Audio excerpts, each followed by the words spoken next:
Top quality और consistent performance के लिए सिर्फ सिल्वर पंप्स। टॉप क्वालिटी और कंसिस्टेंट परफॉर्मेंस के लिए सिर्फ सिल्वर पंप्स, नाम याद रखना। नाही, मुळामध्ये कालच आपल्या माननीय मुख्यमंत्र्यांनी सांगितलंच होतं, एका भाषणात ते बोलताना उद्विग्नतेने बोलले की आपल्याला सगळे आता ह्या आमदारांना माज आलाय अशा शब्दात बाहेर बोलतायत, असं मुख्यमंत्र्यांनी सांगितलं. म्हणजे मुख्यमंत्र्यांच्या लक्षात आलंय खरंच आमदारांना माज आलाय. आता तो कशाचा आलाय माज, तर तो सत्तेचा, बत्तेचा, पैशाचा आलाय. असं नव्हे की एखाद्या शेतकऱ्याची गरिबी बघितली आणि ह्याचा माज उतरलाय, असं नाही होत आहे. दिवसेंदिवस या आमदारांचे माज वाढत चालले आहेत. चड्डी बनियानवाली गँग वाढत चालली आहे. ज्या पद्धतीने हम फट स्वा म्हणणारे अजित पवार बोलत असताना त्यांच्या मागून बरोबर जर ती सुपारी होती, म्हणजे इतके वेडे समजलात का मग या महाराष्ट्राचा अर्ध महाराष्ट्र तर तंबाखूमध्ये उत्पादित करण्यामध्ये तंबाखू आहे. त्यामुळे तंबाखू कसा मळतात, तो कसा ठेवतात, त्याला गुटखा म्हणतात. तो मळून झाल्यावर कोणी दिला मळून, त्यांनी कोणी ठेवला, हे गुटखे. आणि आता जे खेळत होते ते मटके, हे त्या प्रचलित शब्दाप्रमाणे. आणि आता आले ते पबजी, बाकी काय रमी, याच्यात जे काय पैसे मिळवतात, इतकी तुम्हाला लागली टिंब की भरलेल्या सभागृहात, उच्च सभागृहात विचारवंतांनी आपापला ठसा उमटून गेलेल्या सभागृहात तुमच्यासारखा बौद्धिक कुठेतरी घाण नेऊन ठेवलेले आमदार असं जर वागत असतील तर काय म्हणावं याला. हे महाराष्ट्राचं दुर्दैव आहे की असे माजलेले आणि बुद्धी घाण टाकलेले आपण सभागृहात पाठवलंय. शेतकऱ्यांबद्दल कुठलाही कनवळा नाही, जसं काही उपकार केल्यासारखं करता आहेत शेतकऱ्यांवर. शेतकऱ्यांचाच सारा घेऊन तुम्ही शेतकऱ्यांचा चारा बंद करायला निघणारे, त्यांच्या गुराढोरांची काळजी न घेणारे शेतकऱ्याचे असे लोक जर मटका खेळायला लागले, पबजी खेळायला लागले. आणि मला आठवतं आहे की मागणी केली होती सभागृहात, गुटखा मटका असता कामा नये. मग गुटखा येतो कुठून, सुपारी होती.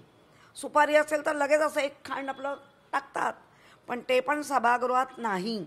महानगरपालिकेच्या सभागृहात पाणी किंवा कुठलंही गोष्ट तोंडात टाकायची परवानगी नव्हती. तो एक सभागृहाचा शिष्टाचार असतो, तो अलिखित असा तो निर्णय असतो, नियम असतो. पण ह्यांचे निर्णय तर लांबच राहिले, पण नियमच धाब्यावर बसवायला लागले. आणि ह्याच्या आधी कोणीतरी म्हटलं होतं धाब्यावरचे पत्रकार, म्हणजे पत्रकारांना पण आता त्यांनी शिल्लक नाही ठेवत आहेत, कारण त्यांना माहिती असतं हे सगळं पत्रकार नोंद करतायत. पण ते धाब्यावरचे नेऊन बसवलेले म्हटल्यावर काय बोलणार. तेव्हाही त्यांचं काय वाकडं झालं नाही, मटका खाताना गुटखा खाताना झालं नाही, चड्डी बनियांचं काय वाकडं होत नाही, रबर लावून ठेवलेले पैशांमध्ये कपडे होते. एवढं महाराष्ट्राला बनवा बनवी या आमदारांच्या माध्यमातून होते. या बनवा बनवीचा लोक आता तिरस्कार करायला लागले. मंत्री ताई सूटबूट घालणारे हे कृषी मंत्री माणिकराव कोकाटे, त्यांनी सत्तेचं सूट घालून जबाबदारीचं वस्त्र फेकून दिलं असं म्हणताय.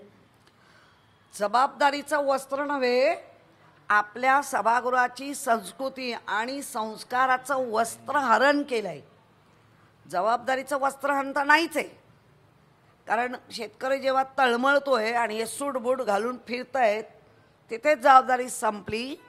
पण सभागृहाची जी संस्कृती आहे, संस्कार आहे, तिचं उभ्या बसल्या जागी वस्त्र हरून करून टाकलंय.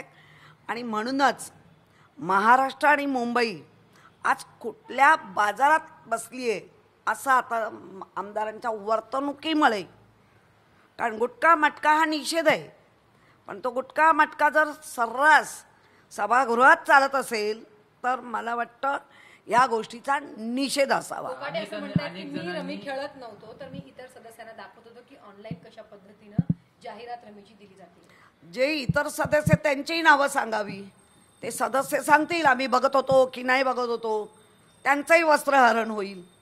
मुळामध्ये स्वतःवर आल्यानंतर दुसऱ्यावर ढकलायची तेवढी पण टाकत नाही की हो बाबा टाईमपास करत होतो, चुकलो, हे न म्हणता ही माजोरी मी दाखवत होतो म्हणजे पत्रकारांनी चूक केली किंवा तुमच्या कॅमेऱ्यात जे नोंद झाले ती चूक झाली, आम्ही चुकलो असं पत्रकारांनी म्हणावं.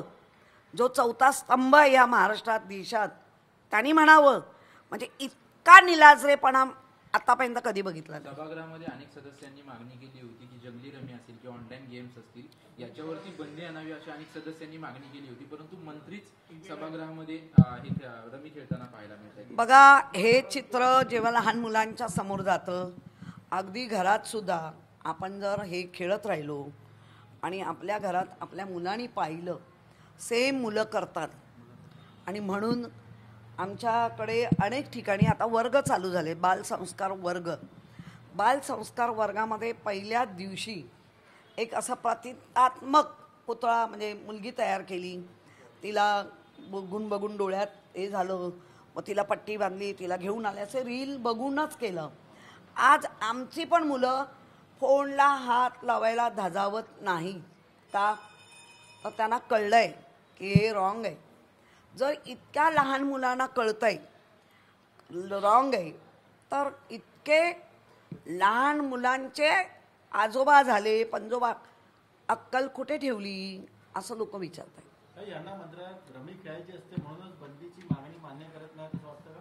नाही नाही, असं नसेल. आता याच्यावरती सिरियसली माननीय मुख्यमंत्री फडणवीस साहेब याच्यावरती निर्णय घेतील. कारण सगळा काय तो ताप त्यांच्या डोक्याला जास्त होतो आहे.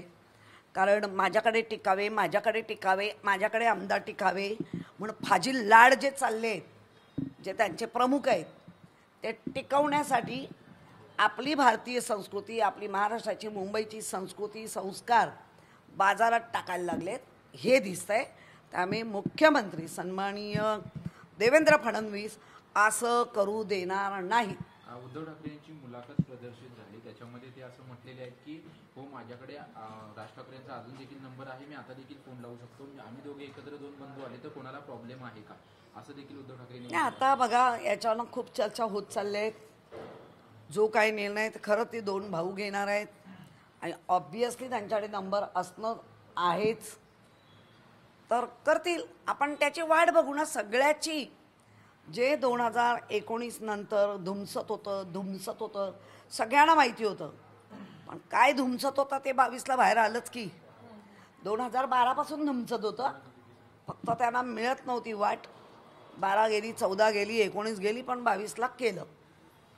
काल आदित्य ठाकरे आणि फडणवीस एका हॉटेलमध्ये होते, भेट झाली की नाही याबाबत आदित्य ठाकरेंनी प्रतिक्रिया दिली नाही किंवा त्यांनी नाकारलं नाही, परंतु जाता जाता ते बोलून गेले की आमच्या दोघांच्या भेटीच्या बातम्या चालल्या, परंतु एक व्यक्ती नक्की गावाला जाईल असं वाटतंय, अशा प्रकारचे आदित्य ठाकरे म्हणाले. कसं बघताय याकडे? काही नाही बघत. लहान मूल चिडलं, रडलं कुठे जातं हे सगळ्यांना आता कळलेलं आहे, त्यामुळे काय त्याच्यावर बोलायचं.